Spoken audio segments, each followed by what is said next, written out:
Hello everyone, welcome back to our channel and today we are back again with a new video. So in this video, I will show you how can you easily pin folders to taskbar in Windows 11. So without any delay, let's get into it. For that, firstly open File Explorer and select any folder.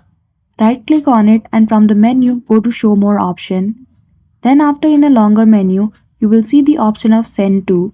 Simply click on it and in the other tab, you will see the option of desktop shortcut. Simply click on it and in no time the shortcut for this folder will be created on your desktop screen.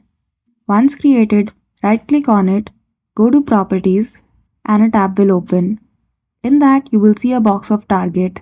Simply click on it and in the front of its address, simply type explore.exe. Then click on apply and then OK. And that's it. Just by that, you will be able to pin the folder on taskbar. So I hope you found this video helpful. If you did, don't forget to give it a thumbs up and subscribe to our channel for such tutorial.